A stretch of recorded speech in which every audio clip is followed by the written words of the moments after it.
नमस्कार, मैं हूं जावेद देशमुख। आप देख रहे हैं महाराष्ट्र की आवाज।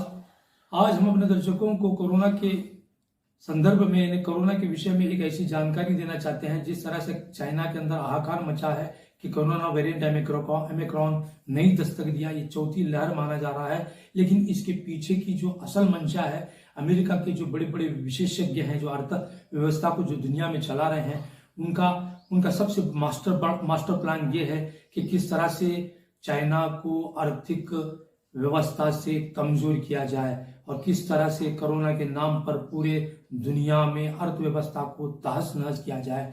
इस तरह से भारत भी चिंता में डूबा दिखाई दे रहा है कि अर्थव्यवस्था कोरोना के नाम पर जिस तरह से भारत के अंदर एक दहशत बनी हुई है कि कोरोना अगर चौथी दस्तक और चौथी लहर अगर इस देश में आती है तो देश की अर्थव्यवस्था पूरी तरह से तहस नहस हो जाएगी।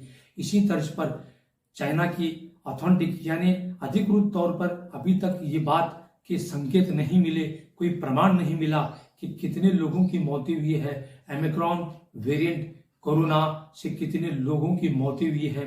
क्या चाइना इस बात को छुपाने का प्रयास कर रहा है कि चाइना का जो स्थानिक प्रशासन है इस बात को अब तक मीडिया के सामने, वर्ल्ड के सामने, दुनिया के सामने उन्होंने दुनिया के मीडिया को नहीं बताया है। लेकिन इसी बात पे लेकर हमारे जो भारत की अर्थव्यवस्था है, यानी भारत के अंदर हमारे जो हेल्थ मिनिस्टर हैं यानी स्वास्थ्य मंत्री है, स्वास्थ्य मंत्री ने एक दिशा निर्देश जारी किया है कि कोरोना के लिए हमें अभी से कोई नए प्रबंध करना चाहिए। जबकि हमारे यहाँ पर तकरीबन 80 करोड़ से ज्यादा लोगों ने कोरोना के डोज ले चुके हैं। लेकिन फिर भी हमें डरने की आवश्यकता नहीं है।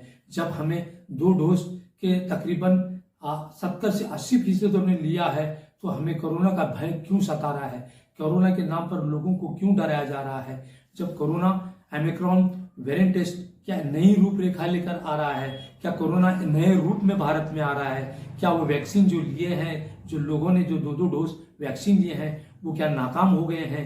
तो इस तरह से भारत सरकार को, जनता को ये बताना चाहिए ये लॉकडाउन होगा, लॉकडाउन की प्रक्रिया होगी, रात में लॉकडाउन होगा। इस तरह से जो रूमर्स, इस तरह से जो अफवाहें देश में जो फैल रही हैं तो इसको बंद करना चाहिए।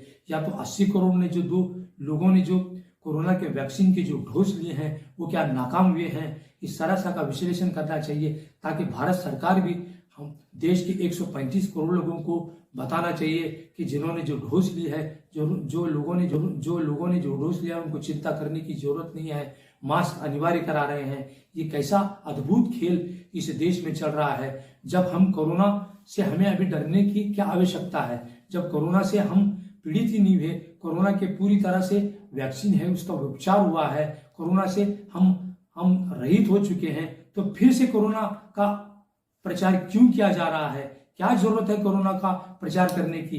किस तरह से अर्थव्यवस्था को तहस नहस करने का ये मंसूबा देखा जा रहा है। तो हम चाहते हैं कि जिस तरह से अमेरिकन लोगों का जो प्लान है, अमेरिका जिस तरह से चाइना को टारगेट कर उसकी अर्थव्यवस्था को तहस नहस किया जा रहा है, उसी तरह पे भारत की भी अर्थव्यवस्था को तहस नहस करने का मंसूबा स्पष्ट तौर पर देखा जा रहा है।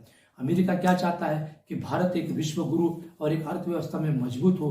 भले ही हम जीडीपी 24 माइनस में चल रहे हो, लेकिन हमारे ज्यादातर जो निवेश है वो मूल भारत से बाहर के देश हैं। तकरीबन 108 देश हमारे इससे ज्यादा भारत के अंदर जो इन्वेस्ट हुआ है, जो भारत के अंदर जो निवेश करे हैं, बहुत सारे जो देश हैं जिसमें जापान है, अमेरिका है, चाइना है, बड़े बड़े देश जो हैं हमारे यहाँ पर निवेश कर चुके हैं।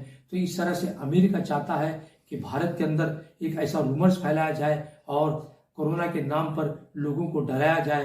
तो जब हमारे पास इतने वैक्सीन हैं, हमारे पास इतने विज्ञान और साइंटिस्ट हैं, इन्होंने कोरोना का शोध निकालकर हमें वैक्सीन की डोज से कोरोना मुक्त भारत किया है, तो हमें डरने की आवश्यकता नहीं है और कोरोना से भयभीत होने की जरूरत नहीं है। महाराष्ट्र की आवाज का ये उद्देश्य है कि कोरोना के नाम पर हमें डराया ना जाए, कोरोना से भयभीत होने की जरूरत नहीं है। यही महाराष्ट्र की आवाज का उद्देश्य है। देखते रहिए महाराष्ट्र की आवाज। धन्यवाद। लाइक कीजिए हमारे चैनल महाराष्ट्र की आवाज को और ताज़ा खबरें पाने के लिए बेल आइकॉन को प्रेस करें।